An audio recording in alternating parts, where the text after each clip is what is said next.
three talking points really, and it's all centred around the similar sort of topic, and unfortunately it's been a topic for quite some time now. It's felt like, certainly since the last international break, chances and wastefulness in front of goal. We'll begin with Darwin Nunez' chance. And I think the problem of last night, and we've just kind of touched upon it with the goal we conceded, of course, and it was kind of both boxes, both final thirds, if you like, pouring one and pouring the other. In the middle, sometimes it was decent, as much as we can, talk about the midfield in greater depth, and it wasn't always at it. It lost a lot of battles, 100%, but in terms of football, it was nice at times, and some of the build-up play was really nice, and the build-up play for this Darwin Nunez chance is really nice. But John, I'll come to you on it. Like, a lot of people are talking Darwin Nunez, not just in the aftermath of last night, but recent weeks as well. I mean, I've written it in the agenda here. He has to score that for me. The lack of composure he shows, it's just, he sees the white to the goalpost and thinks, hard as I can, let's see what happens.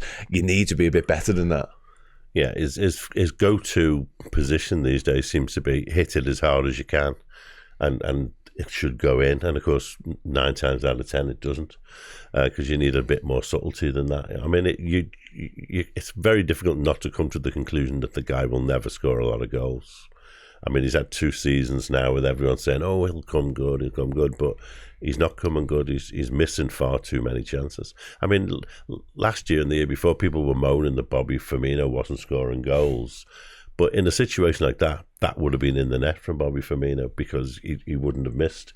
Mane wouldn't have missed. And unfortunately, he's going to score maybe a dozen goals a season on a regular basis, and that's not really good enough, unless you've got a 30-goal-a-season guy next to him. And Mo Salah at the moment isn't a 30-goal-a man, is he, either? No, that's it. You do need someone to compensate for if he isn't going to be putting the numbers you just mentioned there. Absolutely, yeah. And I think Diaz falls into a similar category. I want to talk about him more in a moment. But the thing is as well, if you are getting sort of 12 to 15 within that sort of region, like Bobby Firmino often did, but we all know what Bobby Firmino brought to the party as well. And Darwin Nunez, as good as he has been this season in times in certain games, I think his all-round game has definitely improved. Not right now, it doesn't feel like we're getting much else from him either. But Bobby Firmino was just the orchestrator of everything that went on around him. Darwin Nunez isn't that guy, so his numbers have to be better. You'd have to say, if you think about his contribution to last night's game, I can't think of it. Well, it was non-existent, essentially. Yeah. It was. And the one big moment he has, Ian, he gets it all wrong. I mean, gets it all wrong might be a tiny bit harsh, but again, I'll come back to it. You have to score that. You can't.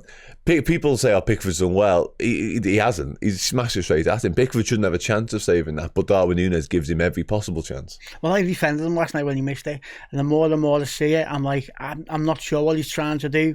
I was like, is he trying to put it through his legs there? I'm not.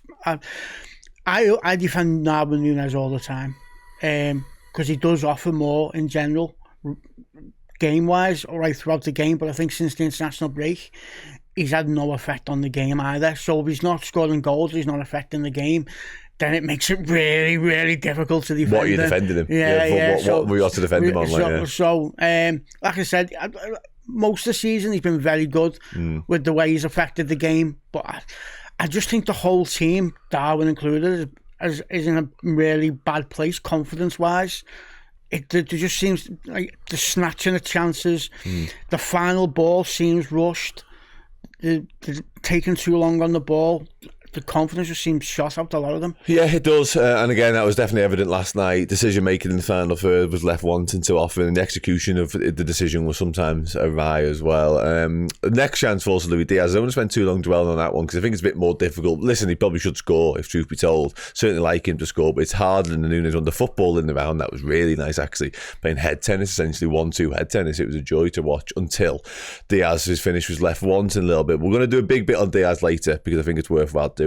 You said it there, Ian, snatching at chances. That takes me nicely on to Mohamed Salah, who has 2 in quick succession, John, and this actually stems from a really poor Darwin Nunez touch, actually. It's a lovely ball into his feet, I think it's from Trent. Nunez gets the touch wrong, but with Salah, again, it's similar to the Nunez conversation. Like, his all-round game is miles off it at the moment, and neither of these chances are as big as the Nunez one. They're not gilt-edged, but he makes a real mess of both. He snatches at the first one, it's a horrible shank, and then he blazes well over, and that's indicative of where Mohamed Salah is right now. Yeah, I mean, the first one, it would have hit the corner flag if there hadn't been players in the way, and the next one, he's leaning back and it goes way over, doesn't it? It's not really Mo Salah-esque at all, is it? And he's very much in that what you said before about snatching at chances. He's snatching at a lot of things. And even his go-to attempts to the far corner just don't seem to happen anymore.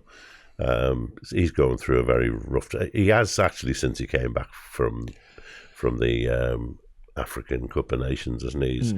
He got the injury. He's never been quite the same since, and it may well be that he wouldn't be until next season anyway. Now he doesn't look as though he's going to get back that sharpness at all. Salah has that chance as well. It comes across, and he chooses to put it across the goal to pass it, whereas normally he put his foot right through it and go in the corner. Yeah, and then we'd have moaned at him, though, wouldn't we, for trying? That was good defending, that Ben Godfrey, wasn't it? There was no. The reason I haven't really highlighted that one is because I actually think Salah might do the right thing. I think he genuinely makes the right decision there, because it's Jones and Darwin Nunez converging on that. And he does, but normally Mo Salah wouldn't do that. More selfish. Normally go in the corner. Listen, your thought process might be right in terms of Salah's thought process, absolutely, yeah. But I actually think he might have done the right option made there. Me think we were going to murder them. Yeah, no, I agree. Because again, it seemed easy, didn't it? Really easy, and the football was really nice. It was fast paced. It was with purpose. So yeah, I make you right, and there was definitely that element to it. But it was that final. But again, I do credit Ben Godfrey with really actually quite impressive defending there.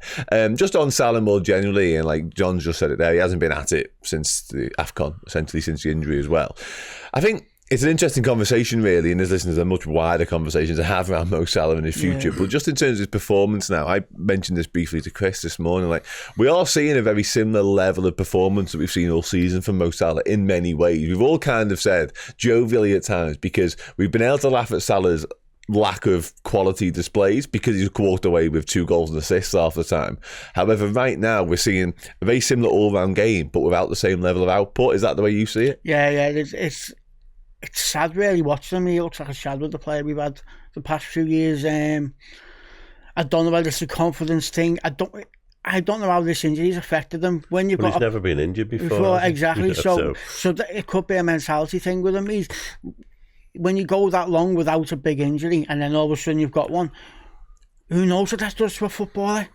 Certainly a hamstring one, with a player like Salah who relies, listen, he's not as quick as he was, and maybe that's an age thing or father time, or maybe it is the injury that sort of slowed him down a bit. But when you are so reliant on that quick burst of what you do, and you do a hamstring, that's got to be on your mind. He's going to be unsure of himself, isn't he? He's going to go, if I go for the burst of pace, is it going to go again? And he came back at Brentford and he was out again, so maybe he came back too soon once, so who knows, that could be a factor. I think you're right, but again, I come back to it, I think all season by and large his actual all-round game's been just slightly off it, but again he walks away with a couple of goals and assists, and we all go, isn't that funny? His goal rate was way up there. He was still way up the top of the goal scoring charts, wasn't he, come New Year when he left. But then when that stops, and then, this is what it looks like. You know what I mean? I think when he was scoring goals as well, there was a good connection between him and Darwin Nunez early in the season. There was a bit of a partnership, but now the both of them are not at the races.